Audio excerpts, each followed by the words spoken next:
Do you consider yourself a high achiever? Smart, driven, highly successful? I am so excited to have you. My name is Julia Arndt and I'm the host of the Stress Podcast. I will help you develop your stress resilience the same way you've developed your workplace superpowers. Learn peak performance tools to thrive at work and in your personal life. Let's get started.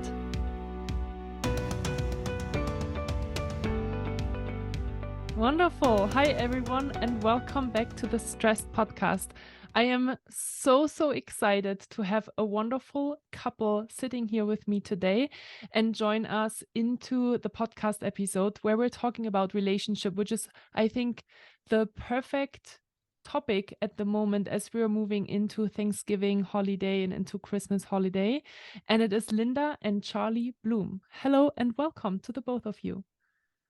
I'm delighted to be here with you. Me too. Great to be. Thank you. Yes. Well, so a little bit of a background story. So Linda and I already recorded a podcast in October of 2020 on love in the times of COVID. And it was a wonderful podcast episode that I think was super well received. I had multiple people reaching out to me, telling me that they listened to the podcast multiple times because it was so relatable and they found so much comfort in it, that I was so excited to have Linda, and this time as well her wonderful husband Charlie, in the podcast today in order to talk about their newest book that is coming out on December 22nd, and it is called An End to Arguing: 101 Valuable Lessons for All Relationships. And with that, I also want to say that I think this is a wonderful time to talk about relationships, because I know a lot of you wonderful listeners, sometimes going into the holiday season might be a little bit of a not so comfortable feeling, right? Because you might be seeing family members again, or you might spend more time with your loved ones and conflicts are coming up. So we'll talk about all things today. But first of all, Linda, tell us where we can get the book and when we can get the book. Well, there's going to be an opportunity for pre-order in time to get it as a Christmas gift. So the publication date is the 22nd of December, but the week before, maybe even 10 days before, people will be able to pre-order on Amazon. And we know that they get things to you quickly now. Yeah. So it would arrive in time to hand deliver it to people that you are going to be with on Christmas Eve and Christmas Day and open up gifts together. And it's one of these gifts that keeps on giving, because the people who read it, who develop the qualities of patience and curiosity and the self-discipline to keep their mouth shut when other people are triggering them with things that they say. It's so good for relationships, for people to be in harmony and respectful with each other. Yeah. And what created the idea, or where did the idea come from to create this book? Well, I'll jump in on this one. We, since Linda last spoke with you, we celebrated an anniversary with each other. I saw that in your newsletter. Yeah. 50 years of marriage. Congratulations on that one. That's a huge milestone. Thank you. But I want to just add that not all of it was utter bliss. So let's get that straight. First of all, that we're not one of these couples, and there are very few of them, although they do exist, who from the moment they first laid eyes on each other, for the rest of their time together, they were in a state of utter bliss and infatuation. The other 99.9% of us have had our moments, and those of us who are fortunate have not had too many of those moments, and we have learned from them. And when you ask, well, where did the incentive come from to write the book? It came from what we have learned both from our own relationship, from the mistakes that we made and the corrections that we put in, and from working with other people, particularly couples, which we've been working with for over 40 years. And those have been our greatest teachers. And so after, several decades of doing this work, we decided that we've learned a few things, and we want to share them with people because we're both trained as psychotherapists and relationship counselors, and so many of the problems that people came in to work with us on had to do with difficulty in managing differences.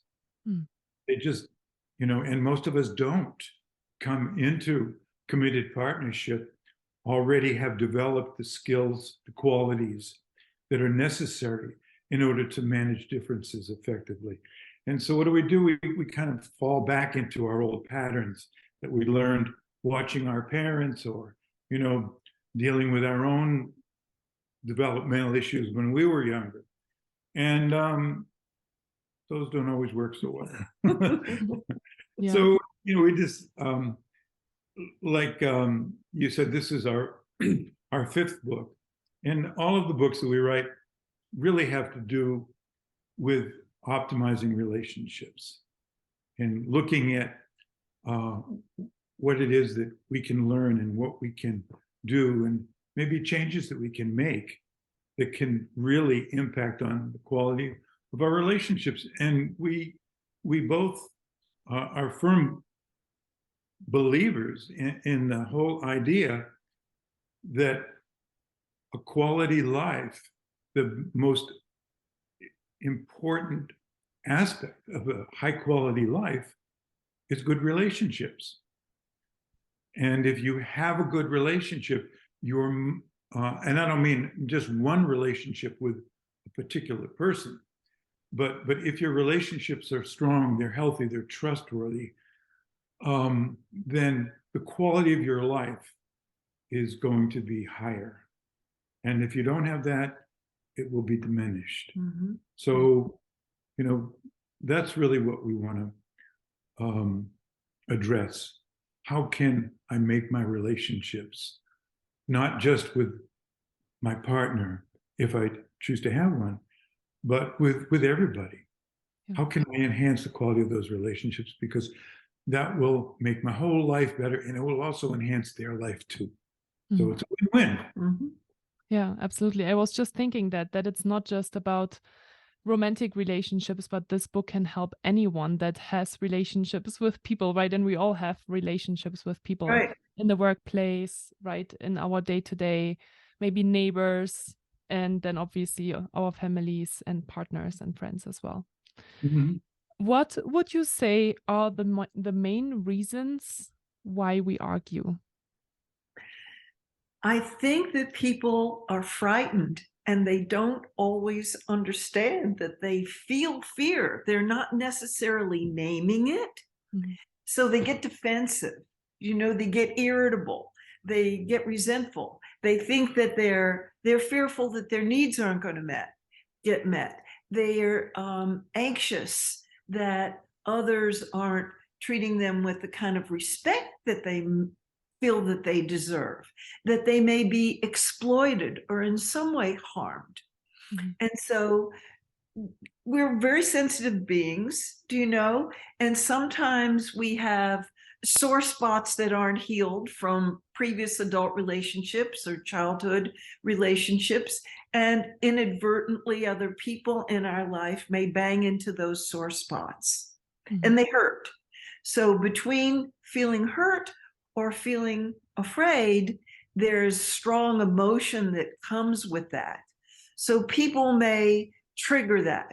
When you're talking about people going to see the family for Thanksgiving, and here we've just had the midterm elections, and people have very strong feelings about political candidates, that their candidate won or their candidate didn't win.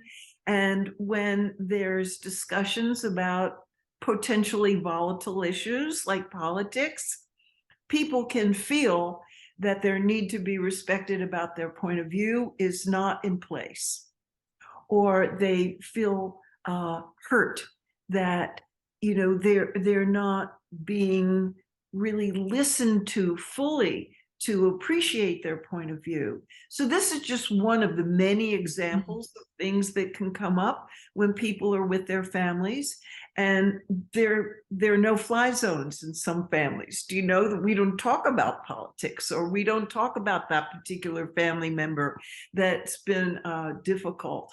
But what we were trying to do when we wrote this book is to have people have less taboo subjects, particularly with the people that they're closest with, that there aren't no-fly zones, that you can bring up a topic that may be a little edgy, may be a little risky to discuss that, but that you are committed to having a safe space to respect each other's point of view.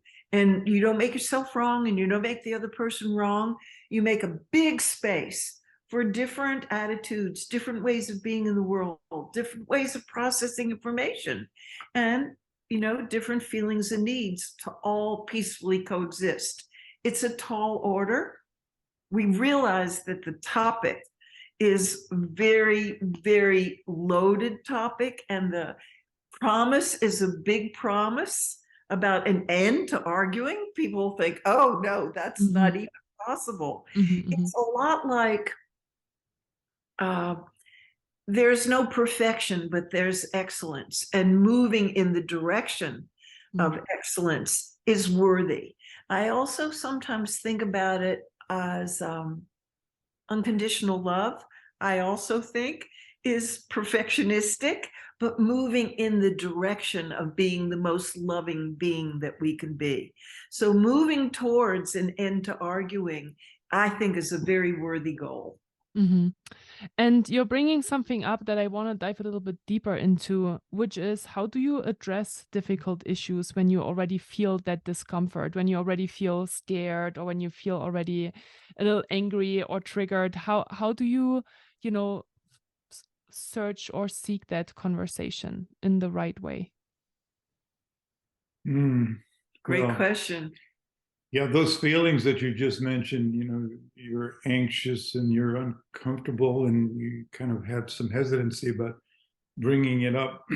I think that's true for all of us whenever we are considering expressing something that could provoke in the other person some difficult feelings like anger or hurt, pain, whatever. So that's probably one of the main reasons that we don't talk about those things enough. And we put them on the back burner, or we say, well, it's not that important, or we rationalize it, or we justify it, or we say, well, it's just going to make him too upset if I say this. It's better not to do it. And probably one of the most prevalent factors in that decision to not talk about it is because that kind of communication wasn't present for us when we were growing up as children. Most of us did not grow up in families where people openly, honestly, and vulnerably discussed topics that provoked painful feelings. And so we don't have any idea whether or not it's even possible to do this. We don't know what it looks like. We think there's something wrong with it, or it's dangerous because, gee, I knew that my mother was upset, but when my father asked her, what's wrong? And she said nothing. I guess that's what you do. Because I know that she was angry. She even told me. So we haven't observed this. We don't know the territory. What we know is there's only a few different options when feelings get to a volatile point or to a painful point. One is to disengage and withdraw. Another one is to accommodate the other person. Just agree with them. Yeah, you're right. I'm sorry. I really messed up. It's my fault. The other one is to criticize and attack them. Mhm. You know, well, I mean, what about you? Look what you did, and you never do this, and so we get aggressive. So we don't have many good options. We don't know. It's not that we're not wanting to resolve things. We just don't know how. Mhm. We haven't seen it. You don't learn that in school. Most of us didn't learn that from our families. Some of us did, and even for those who didn't, it's possible to learn them. Ways of responding that don't pour gasoline on the fire. Mm-hmm. So when we say an end to arguing, we're not saying that you guys are never going to have differences with each other. We're not saying that you're not going to always agree on everything. What we're saying is we can all avoid creating those situations in which we just go down that rabbit hole, and we keep dropping further and further down. And the harder we try to get the other person to understand it, harder we try to fix this, the worse it gets. Mhm. Those are the situations that we know it's possible to prevent. I want to add to what you're saying. I'm totally in agreement with what you're saying, but there is a hot tip that we finally learned after lots of aggravation and difficulties and breakdowns that I was adamant about including in the book.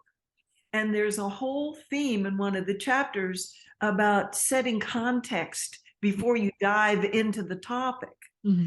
And it's about how to have a conversation before you have the conversation. Mm. So that you want to respectfully invite them into the conversation, not pounce on them with something that's a concern to you or upsetting to you and catch them off guard. Mm-hmm. That you ask, would this be a good time to talk?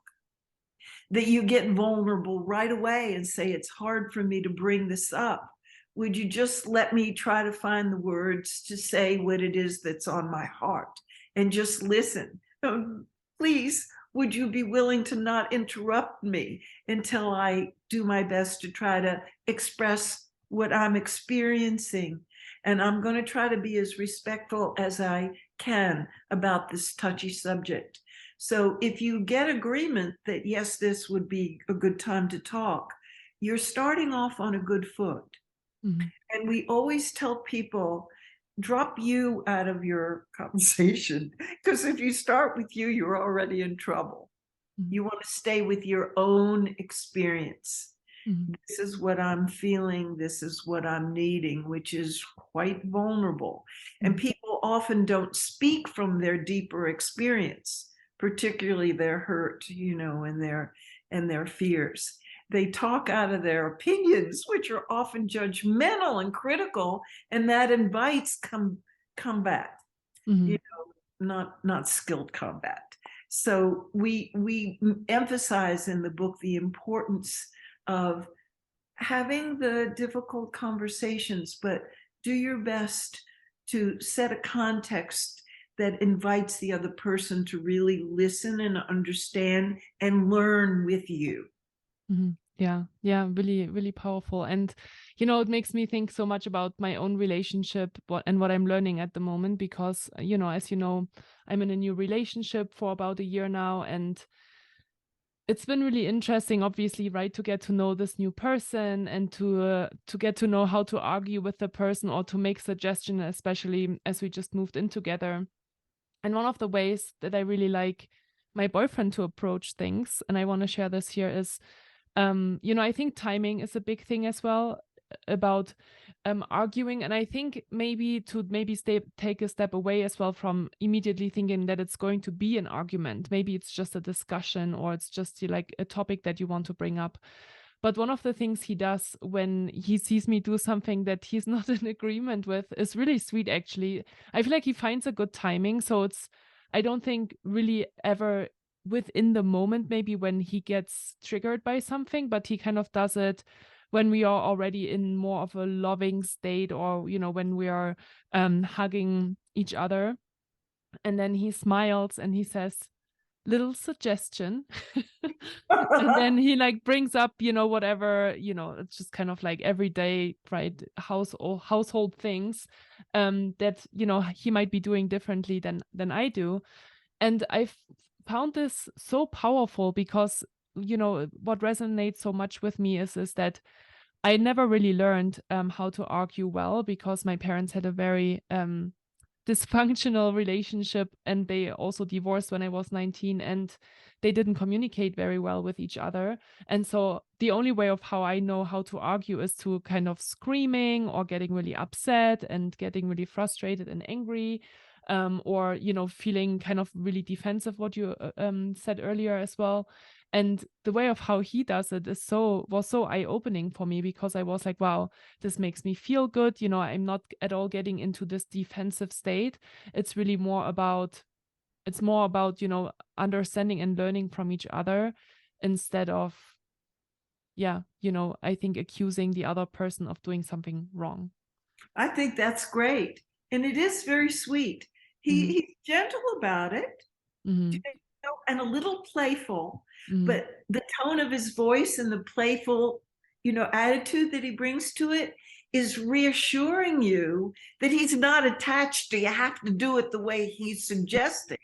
And so that's spacious, you know, that leaves room for you to consider it. Maybe it would be fine for you, or maybe it wouldn't. But it's that white knuckle grip that people have. They're so attached to how it has to be, and then it's off-putting to the other person when they feel control like that.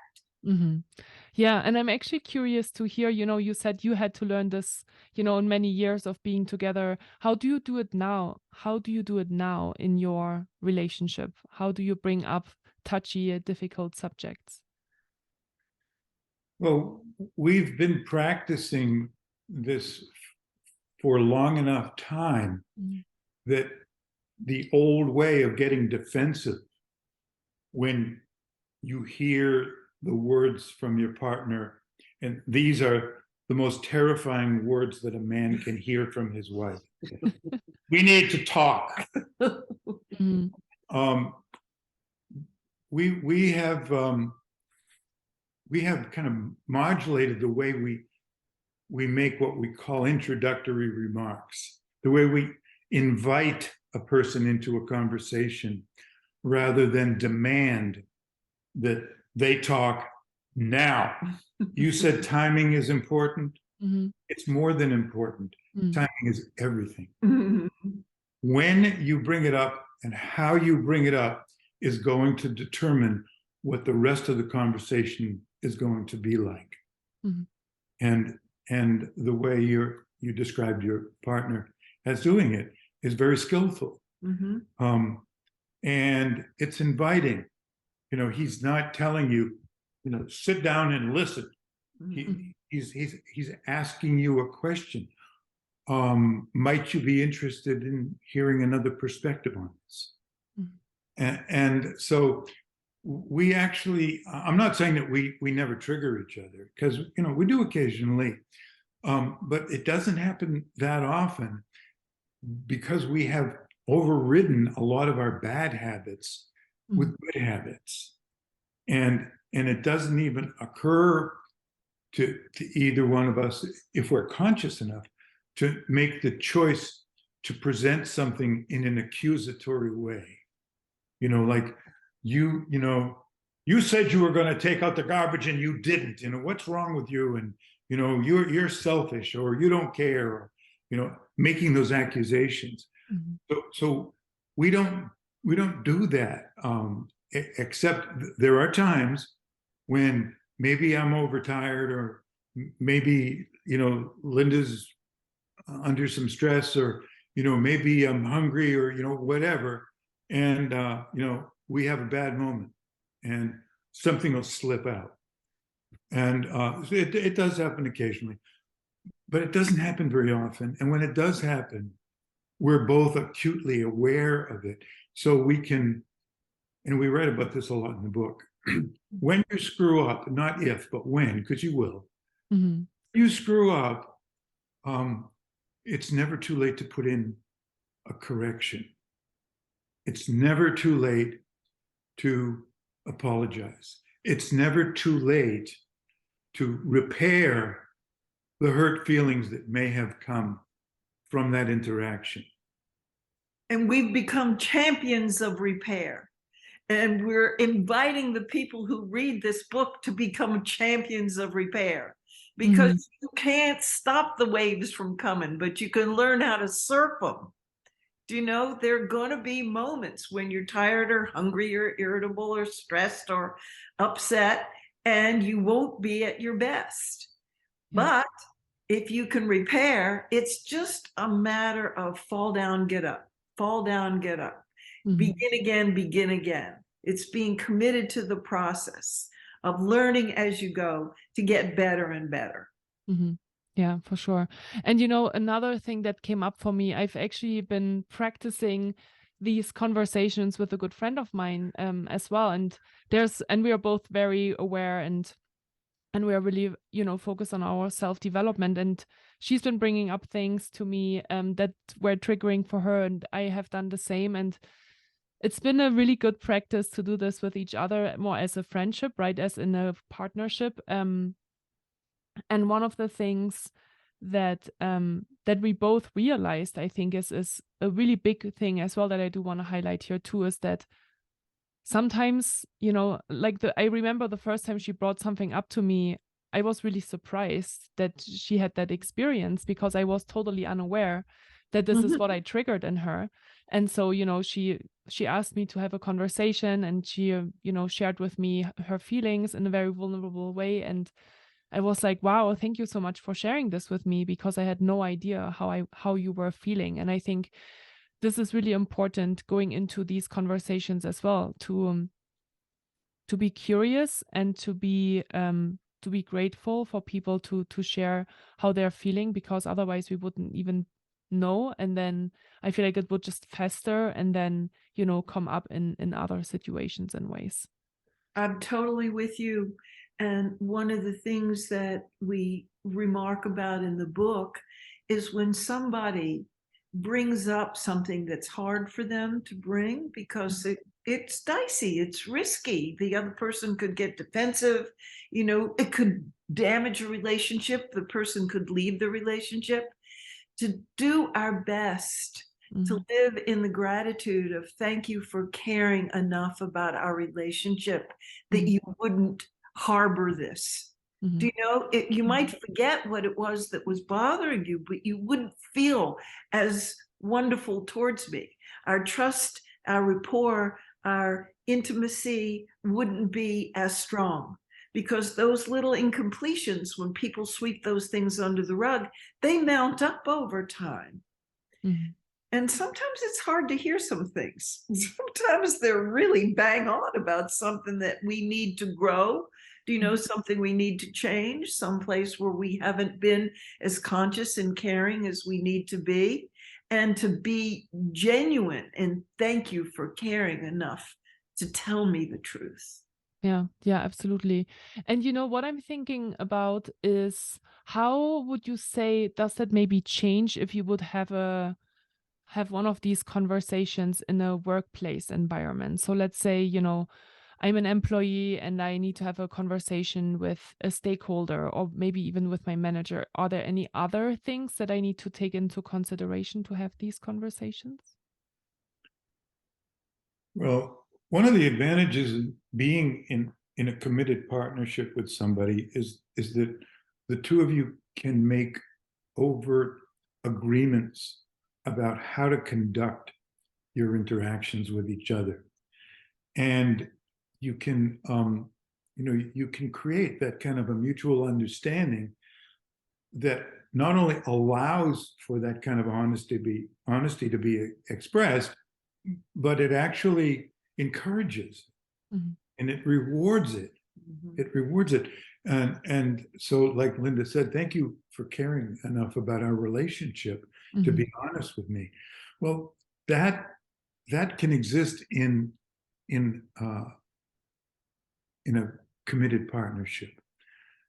At work, not necessarily. Tricky, right? Yeah, because you don't have the same understanding, maybe. You don't have the same understanding. Yeah. You haven't made that agreement Mm-hmm, with your coworkers or with your clients. Or, I mean, there's an implicit understanding that you're going to be respectful to each other. But being respectful to some people means don't say anything that could upset somebody. You know, if you have nothing to say that's good, don't say anything. So that's not the kind of respect we're talking about. But if that's something that two people agree that they value and they want to have it, they can have it in that relationship. And you can have that kind of relationship with friends. You know, you can even have it with certain people at work, you know, if you really trust that they're on the same wavelength with you about that. It is possible to create that.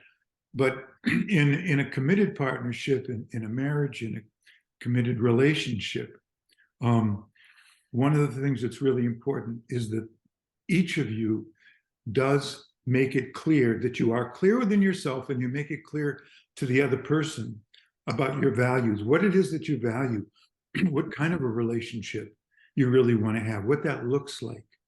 Give examples of what that can be like under certain conditions. So yeah, you have to be, you know, sometimes in relationships where you don't have that agreement, you do have to be a little more careful. And if you step on somebody's toes, you'll probably get some feedback pretty quick, you know, like exactly. Yeah, that's true. Yeah, right. That's not necessarily what I'm interested in right now. Yeah.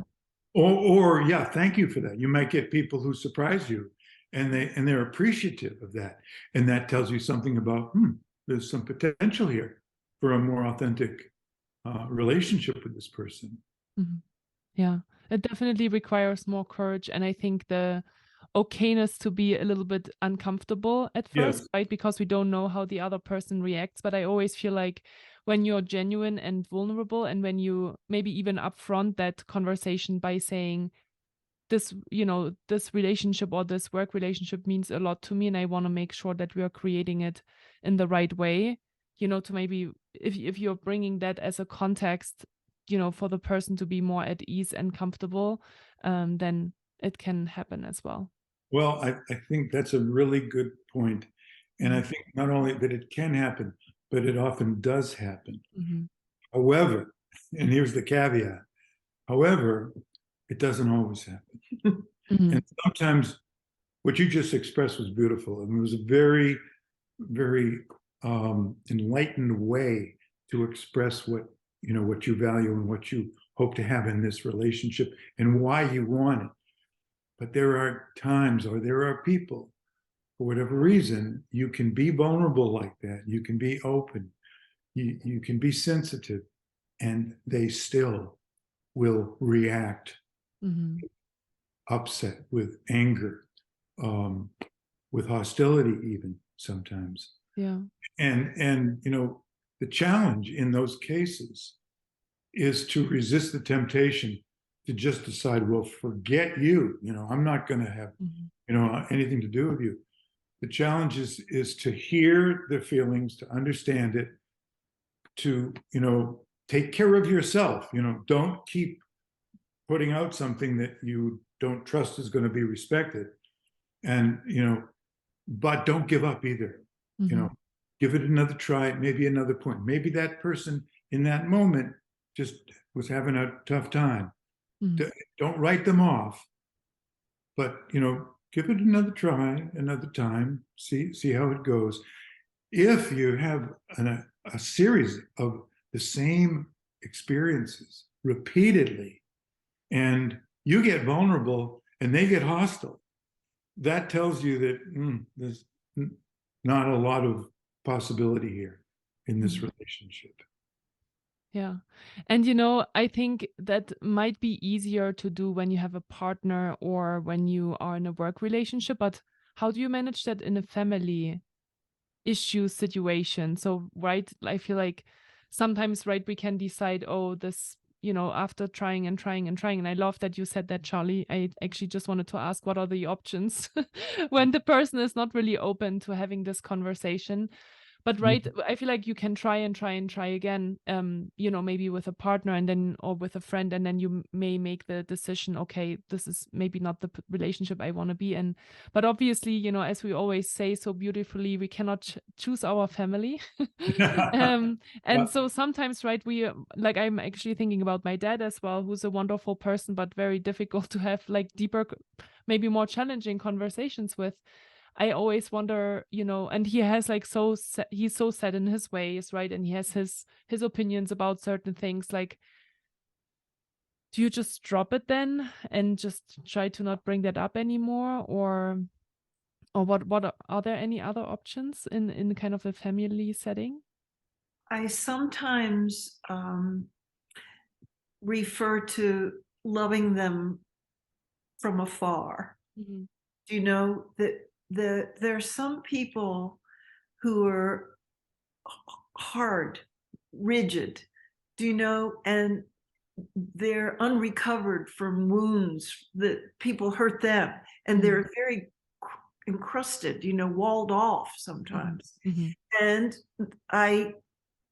I know that we have people in our family that they have personalities and difficulties, and they're so gnarly that we wouldn't ever have those people in our life, except that they're our blood.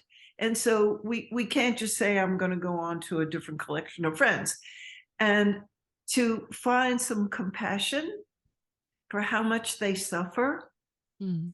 and it doesn't give them a pass if they're destructive, if they're, you know, belligerent to us. We have to speak in our own behalf about how much that hurts us, but to accept that they are doing the best they can with how far they've come, or not, in their On the own path of evolution.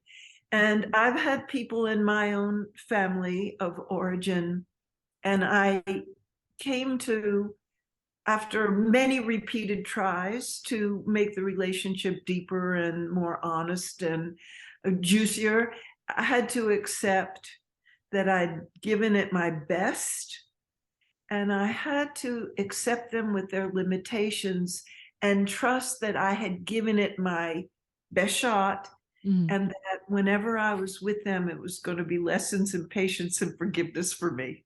Mhm. And Mhm. let it be. Mhm. But I don't want to recommend to people that they give up too soon. And there certainly are family members that are so dysfunctional that they create so much havoc that we can't even be in the same room with them, Mhm. you know? And to the best of our ability, try not to cut family members out of our life, but to keep the distance so that we feel safe. Mhm. Yeah, because I feel like the other person might also be just um validated in their perception of how people take them, right? If you would take that stance of, I can't even be in a room with you. Again, obviously, I'm thinking about a specific situation here, of, you know, in the family that I was part of. And I think sometimes, you know, when a person is really difficult to handle, then if we just give them kind of the cold shoulder, they just feel validated in not being loved, right? They kind of get validated in the things that they have experienced in their lives over and over and over again. And I think love is actually the answer to a lot of different conflicts or a lot of difficult people, right? Because they've never received it, and so they are so cold and so yeah, so challenging to other people, but what they are actually seeking is really love and connection. That's right.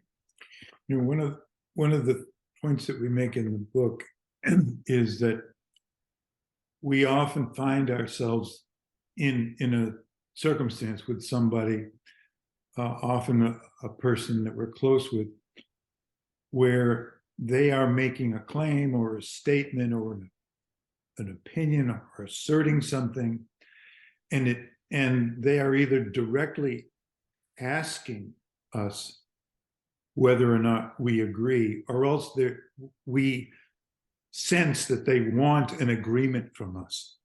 Like they'll put something out like, well, all people like that are like this, so, they're not actually looking to us and saying, isn't that true? But we know that they want some response. Mm-hmm, mm-hmm. And very often when we're in that position, it feels like there's only two options that we have. One is, I can agree. Yeah, that's right. Well, what if I don't agree though? Mm-hmm. Well, then I have to disagree, right? No. No, you don't. There are other ways to respond to those kinds of situations, and we find ourselves in those situations a lot, other than I agree or I disagree. I'm right or you're right. One of us is right, one of us is wrong. It's called zero-sum thinking. And it's not necessary to take one of those positions, even though the other person might want us to. And sometimes they might, if we don't take a position with them or against them, they might get upset and try to put us in that position. And, we can always, respond by saying, well, I understand your perspective on that. And I'll give it some thought. I haven't decided where I stand right now, actually. And if we're silent, it doesn't mean that we're agreeing. That's right. Silence doesn't mean you're right now. I'm respectfully listening to your point of view. Yeah. Yeah. So it's tricky sometimes because, what other people, sometimes not everybody wants peace in a relationship. Some people enjoy sparring. They enjoy the conflict. Mm-hmm. And so sometimes they might try to provoke us into taking a position that can cause an argument. Mm-hmm. We have to be skillful enough to avoid taking the bait. Mm-hmm. Mm-hmm. Yeah. Another thing that I want to touch on before we close out for today, and then people can just go and read the book, is I keep thinking about the course that I took with you, which was also, I think, in 2020. It was a 6-week course, if I remember correctly, on love in times of COVID. And one of the things that has really stuck with me since then, and that's been, 2 years now, is manipulation techniques and how we actually manipulate our partner. And I think even during the course, as you were talking about it, you went kind of back and forth with each other on all of the different ways on how we can manipulate another person, which really was eye-opening for me, because there were some techniques in there that I wasn't aware of, that was actually manipulation. Could you share that with us here in the podcast? What are these different manipulation techniques that we actually bring to presence when we are in arguments with our loved ones, or not loved ones, but relationships? Yeah, there are many, and they're all fear-based. Mm-hmm. We don't think that we're going to get our needs met. That's when we pull on the arsenal of manipulative tactics. And sometimes it's loud voice, or having a cutting edge on our voice. The fine art of the guilt trip, in my family of origin, they were black belt guilt trippers. How could you even think such a thing? How could you do such a thing? You ungrateful. That guilt tripping and shaming. Sometimes silence can be very manipulative. Mm-hmm. It depends on the intention. Sometimes people walk away and they won't engage, and the message is, you're impossible to deal with, and that we call it the violence of silence. There are ways that you can attempt to manipulate people into agreeing with you or cooperating with you. Sometimes tears can be manipulative. Do you know? Sometimes joking around and distracting can be manipulative. It all depends on the intention. Do you know? Joking around can be wonderful when he's teasing you a little bit about this. It's just a suggestion. It's playful. It's not manipulative. But so frequently there's a barb under there, and it's really hard to catch ourselves red-handed, do you know, when we manipulate, because people don't want to think that they're manipulative. But we've all picked up our defensive patterns and the ways in which we've gone about trying to get our needs met that aren't completely clean. And it's wonderful when you really scrub, when you scrub them away. You want to talk about a little manipulation yourself? Because we've had a bunch of different ways we had to cleanse. I don't know anything about manipulation. I've never done it. You're the one who's been manipulative. It's manipulative. One of the things that I read recently that was really resonating with me was eye rolling. That's a kind of that's contempt. Yeah, that's contempt. How could you think such a thing? This is such a stupid, preposterous idea. Yeah, it's amazing how much we can communicate without opening our mouths. Yeah, absolutely. Great. All right. Well, I would say that, I think hopefully that teased enough of this conversation, right? Because there's obviously so much ground to cover, and you have obviously 101 valuable lessons about arguing in your book. And I think, this was a really great starter to talking about all of the different things that you need to keep in mind and that are out there that you can actually start to implement into your day-to-day and into your relationships in order to build stronger and more beautiful and long-lasting relationships. So I really, really appreciate having you both here on the podcast today. So thank you so much for your time. If people are curious to learn more, how can they best find just more about your work besides obviously Amazon and the book pre-order? If they go to our website, which is Bloomwork.com, singular, not Bloomworks. It's Bloomwork.com. We got all kind of free things on there. There are bibliographies on a bunch of different subjects for the people who really like to read, all kinds of personal growth things. There are 3 free ebooks, and one of them is the 10-chapter prelude to the 101. And there's a free ebook that they can download on sexuality, and the other one is 10 most important things we've learned since we got married. And there's podcasts on there. The link to the podcasts and several hundred blogs on Psychology Today. So if people want to be in touch with us, our email address is on there, and we're easy to find and we're accessible. But we like it when people buy the books we've already had and tell their friends and get our newsletter. If you give the email address, then you get a booster shot of inspiration once a month. Yeah, I really love the newsletters. And I'm very intrigued by your Africa trip. What is that all about? Oh, we're going to Tanzania, we're going to Kenya. We're going to see the big 5, the elephants and the giraffes and the tigers and lions. And we're going to be in very classy tents, not tents like when you go camping and it's uncomfortable. Everybody's got plenty of hot water and their own bathroom. And we're going with Overseas Adventure Tours, which is the best tour company we've ever traveled with. And we're going to spend a day with the Maasai, which are some very happy people on this earth, and they live very simply. But the bonds and the connections and the harmony and the cooperation among the family members in the tribe is such that they get really high happiness scores. So I'm so psyched to meet them. Very cool. Yeah, I've been reading on it, and I'm like, it's been a lifelong dream for me to go to Africa. So I'm very excited for you that you get to do that next year.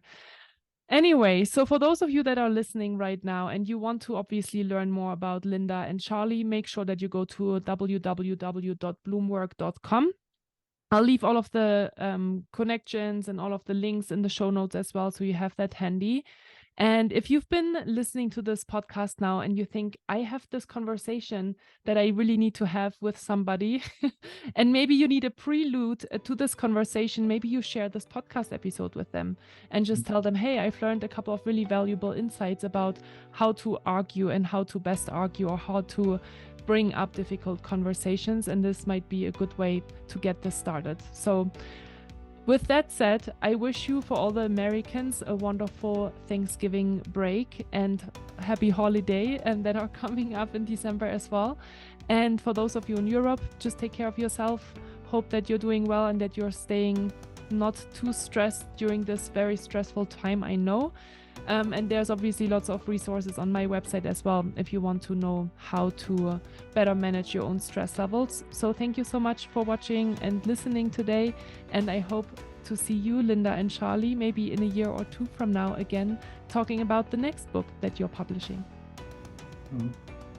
Thank you. We love that. Thank you so much. Talk to you soon.